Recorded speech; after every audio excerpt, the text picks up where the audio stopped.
17 नवंबर साल 2012 को मुंबई की सड़कें थम गई थी क्योंकि करीब 30 लाख लोग एक व्यक्ति की अंतिम यात्रा का हिस्सा बने थे। एक ऐसे व्यक्ति जो ना देश के प्रधानमंत्री थे और ना ही महाराष्ट्र के मुख्यमंत्री, लेकिन उनकी एक आवाज से पूरी राजनीति हिल जाती थी। जिन्होंने कभी ना चुनाव लड़ा और कभी कुर्सी पर नहीं बैठे, लेकिन उनके इशारे पर पूरा राज्य झुकता था। सड़कों पर उनका नाम सुनते ही भीड़ सन्नाटे में बदल जाती थी। पुलिस कमिश्नर से लेकर मुख्यमंत्री और विपक्ष के नेता तक सब उन्हें नाराज करने से डरते थे। जिनके एक शब्द से बुलेटिन बदलते थे और जिनकी चुप्पी भी सत्ता की सांसें रोक देती थी। हम बात कर रहे हैं बाला साहेब ठाकरे की।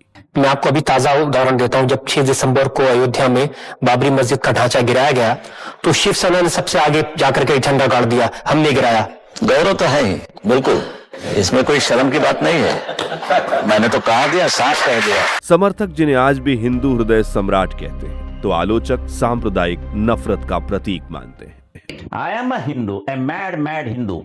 You call yourself mad? Pardon? You call yourself Don't mad? be that smart. No, I why? put any inverted commas to mad. लेकिन एक सवाल जो आज भी गूंजता है कि क्या बाला साहब ठाकरे वाकई में मुसलमानों से नफरत करते थे? कैसे कार्टूनिस्ट महाराष्ट्र की पॉलिटिक्स का तूफान बन गया और आपने मीडिया पर बाला साहब ठाकरे और नरेंद्र मोदी की कई तस्वीरें देखी होंगी, लेकिन क्यों उन्हें जानने वाले कहते हैं कि अगर बाला साहब ठाकरे ना होते तो आज नरेंद्र मोदी प्रधानमंत्री नहीं होते, बल्कि भाजपा के हजारों नेताओं की भीड़ में कहीं खो चुके होते। और बाला साहब ठाकरे इतने ताकतवर कैसे बने कि मुंबई में अंडरवर्ल्ड भी उनका नाम सुनते ही थर थर कांप उठता था। जानेंगे महाराष्ट्र के पॉलिटिक्स के अब तक के सबसे ताकतवर नेता बाला साहब ठाकरे की इस अनसुनी अनकही कहानी में। लेकिन उसके पहले प्लीज आप वीडियो को लाइक और चैनल को सब्सक्राइब कर दीजिए। 23 जनवरी 1926 को पुणे के एक मध्यम वर्गीय मराठी परिवार में जन्मे बाल ठाकरे के पिता केशव सीताराम ठाकरे उस समय के मशहूर लेखक और सामाजिक कार्यकर्ता थे। बाल ठाकरे की जीवनी लिखने वाली सुजाता आनंद बताती हैं, ठाकरे के पिता केशव ठाकरे बेनिटो फेयर पुस्तक के अंग्रेजी लेखक विलियम मैकपीस ठेकरे की मुरीद हुआ करते थे। उन्होंने उनसे प्रेरणा लेकर अपने पारिवारिक नाम को ठेकरे रख लिया, जो बाद में बदलकर ठाकरे हो गया। बाला साहब के पिता संयुक्त महाराष्ट्र आंदोलन में जुड़े थे, जो मराठी भाषीय लोगों के लिए एक अलग राज्य की मांग कर रहा था और आजादी के बाद 1960 में महाराष्ट्र के गठन के साथ ये मांग पूरी हो गई। लेकिन इस आंदोलन ने बाला साहब के मन में क्षेत्रीय गर्व और अस्मिता के चिंगारी जला दी। उन्होंने अपने करियर की शुरुआत फ्री प्रेस जर्नल में एक कार्टूनिस्ट के तौर पर की थी, जहां मशहूर कार्टूनिस्ट R.K. लक्ष्मण भी उनके साथ काम किया करते थे। उनके कार्टून बेहद तीखे और व्यंग्यात्मक होते थे, जो सामाजिक अन्याय और राजनीतिक पाखंड पर कटाक्ष किया करते थे। लेकिन जल्द ही उन्हें महसूस हुआ कि सिर्फ कागज पर बनाए गए चित्र समाज को बदलने के लिए काफी नहीं है। इसलिए वर्ष 1960 में उन्होंने मार्मिक नाम की एक साप्ताहिक पत्रिका की शुरुआत की। ये मैगजीन ठाकरे के विचारों और उनके गुस्से की आवाज बन गई। इसमें छपने वाले उनके कार्टून सीधे दिल और दिमाग पर चोट करते थे। खासकर मुंबई में बढ़ते हुए दक्षिण भारतीय प्रवासियों के मुद्दे पर ठाकरे ने खुलकर अपनी राय रखी। उनका मानना था कि मुंबई की नौकरी और बिजनेस के मौके मराठी युवाओं के हक के हैं, लेकिन बाहर से आए लोग इन मौकों को छीन रहे हैं। यहीं से बाल ठाकरे का कार्टूनिस्ट से एक राजनीतिक बनने का सफर शुरू हुआ। मार्मिक सिर्फ एक पत्रिका नहीं रही, बल्कि मराठी अस्मिता का घोषणा पत्र बन गई। हजारों युवा ठाकरे के कार्टून पढ़कर जोश में आ जाते थे। यही वो दौर था जब 1966 में ठाकरे ने राजनीतिक और सामाजिक संगठन शिवसेना की नींव रखी। शुरुआत में शिवसेना का मकसद सिर्फ एक ही था, मुंबई में मराठी युवाओं के लिए रोजगार और पहचान सुरक्षित करना। उस वक्त मुंबई भारत का आर्थिक इंजन कहा जाता था, लेकिन तेजी से बदलते सामाजिक ताने बाने ने मराठी लोगों में असुरक्षा की भावना पैदा कर दी थी। शहर में दक्षिण भारतीय और गुजराती व्यापारियों का प्रभाव बढ़ रहा था और अंडरवर्ल्ड में हाजी मस्तान जैसे मुस्लिम डॉन की मौजूदगी ने सामाजिक तनाव को बढ़ा दिया था। इस दौरान बाला साहेब ठाकरे ने मराठी मानुस का नारा दिया और देखते ही देखते हजारों बेरोजगार युवक उनके पीछे खड़े हो गए। मुंबई की सड़कों पर शिव सैनिकों की आवाज गूंजने लगी। वो बॉम्बे हमारा है कहकर दक्षिण भारतीय होटलों, ऑफिसों और सिनेमा थिएटर्स पर हमले करने लगे। ठाकरे ने यह संदेश साफ कर दिया था कि अगर मराठी युवाओं को उनका हक नहीं मिला तो मुंबई चैन से सांस नहीं ले पाएगी। शिवसेना का ये आक्रामक अंदाज ठाकरे को रातों रात सुर्खियों में ले आया। लेकिन इन आंदोलनों की वजह से साल 1969 में मुंबई पुलिस ने बाला साहब ठाकरे को गिरफ्तार कर लिया। उन्होंने कहा, मराठी माणूस को उसका हक दिलाने के लिए जेल भी जाऊंगा, जिससे मराठियों में जोश और भी बढ़ गया। लाखों लोग बाला साहब के एक इशारे पर कुछ भी करने को तैयार थे। इसी दशक में बाला साहब सिर्फ कार्टूनिस्ट नहीं रहे, बल्कि मुंबई के सियासत के सबसे ताकतवर खिलाड़ी बन गए। जिंदा रहो, जिंदा रहने दो, ये पॉलिसी थी मेरी। किसी का इसमें कोई द्वेष नहीं था, हेट्रेड नहीं था किसी कम्युनिटी का। हर एक प्रांत में उनका अधिकार होता है, तो मैं मेरे लोगों का अधिकार उनके प्रांत में मैं हासिल करने की कोशिश कर रहा था। उस समय मुंबई में हाजी मस्तान, करीम लाला और दाऊद इब्राहिम जैसे अंडरवर्ल्ड डॉन का दबदबा था। लेकिन लोग मदद के लिए पुलिस या सरकार का नहीं, बल्कि बाला साहब का दरवाजा खटखटाते थे। एक व्यापारी ने कहा कि बाला साहब ठाकरे के एक फोन से मुझे हाजी मस्तान की धमकियां आना बंद हो गई। 70 के दशक में बाला साहब को किसी राजनेता की तरह नहीं देखा जाता था, बल्कि अब वो जनता के अभिभावक यानी गार्डियन बन चुके थे, जो महाराष्ट्र के हर बेटे बेटियों के लिए ढाल बनकर खड़े रहते थे। अब कोई असहाय नहीं था। शिवसेना ने न सिर्फ नारे दिए, बल्कि लोगों को भी वो आत्मविश्वास दिया जो दशकों से कहीं खो गया था। अब महाराष्ट्र की जनता को यकीन था कि उनके पीछे एक ऐसी ताकत खड़ी है जो न सिर्फ बात करती है, बल्कि जरूरत पड़ने पर उनके साथ लाठियां भी खाएगी,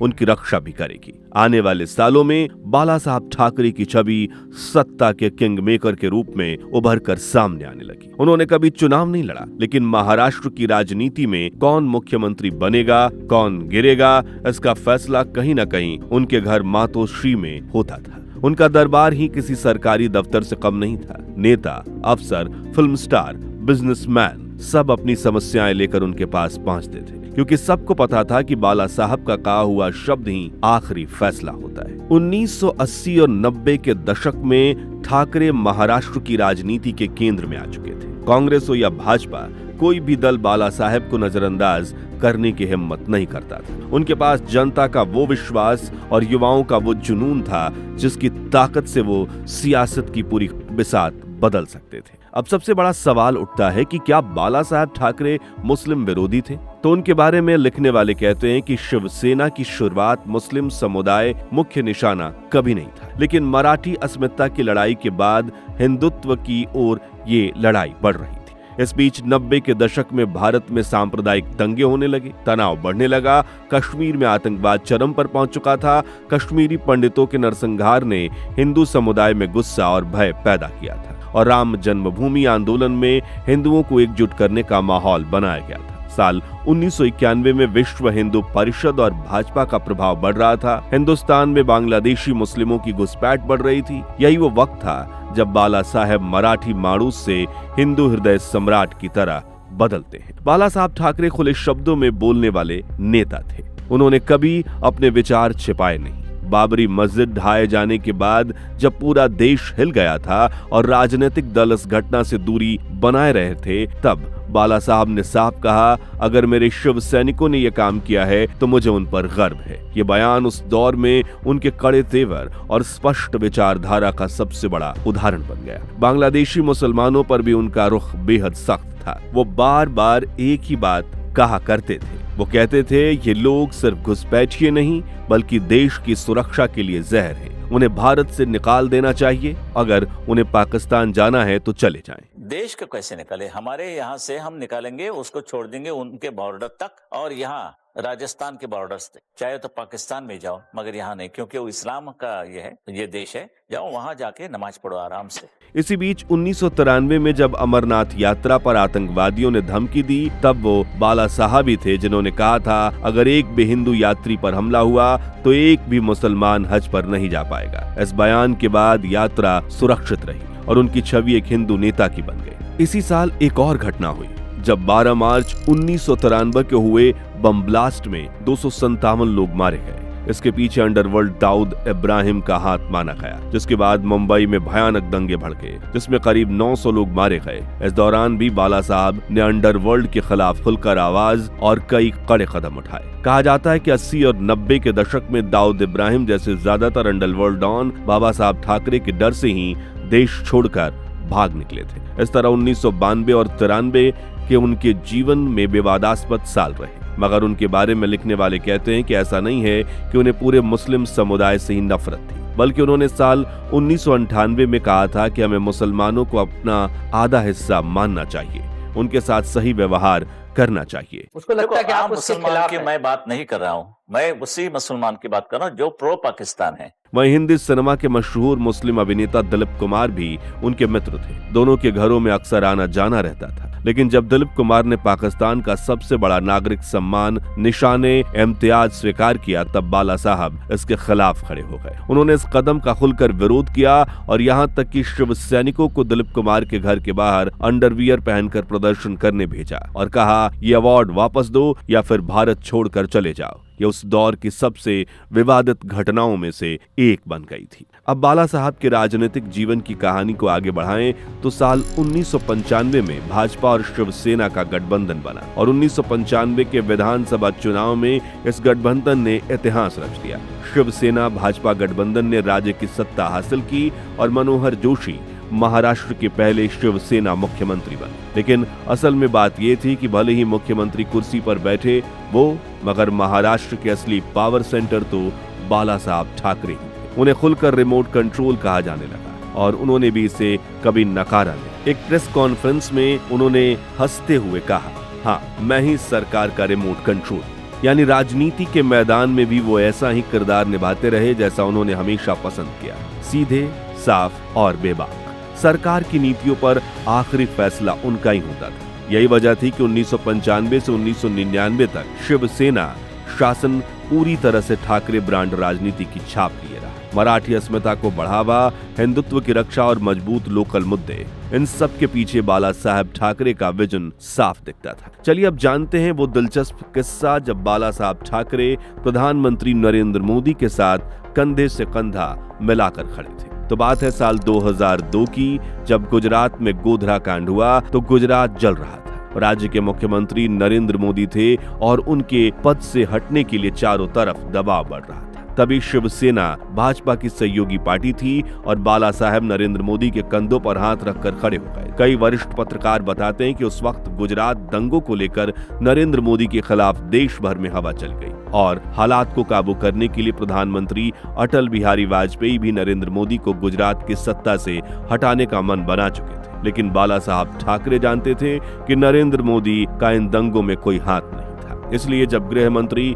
लाल कृष्ण आडवाणी एक रैली के लिए मुंबई पहुंचे और उन्होंने बाला साहब से इस मुद्दे पर राय मांगी, क्या मोदी जी को मुख्यमंत्री कुर्सी से हटा दिया जाए, तब बाला साहब ठाकरे ने कहा, अगर हालात कैसे भी हो नरेंद्र मोदी को छुआ भी ना जाए, क्योंकि अगर वो गए तो गुजरात भी चला जाएगा। कहते हैं कि बाला साहब ठाकरे से बात करने के बाद ही लाल कृष्ण आडवाणी ने अटल बिहारी वाजपेयी से बात की थी और उन्होंने अपना फैसला बदला था। फिर आगे चलकर नरेंद्र मोदी को गुजरात दंगों में क्लीन चिट भी मिली। तो आज के लिए बस इतना ही।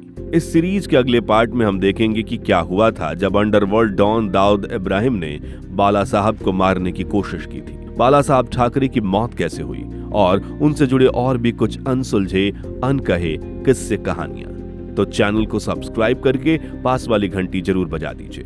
खैर, आपको महाराष्ट्र के सबसे प्रभावशाली नेता बाला साहब ठाकरे की कहानी कैसी लगी, और अगर बाला साहब देश के प्रधानमंत्री बन जाते तो आज देश कहां पहुंच चुका होता?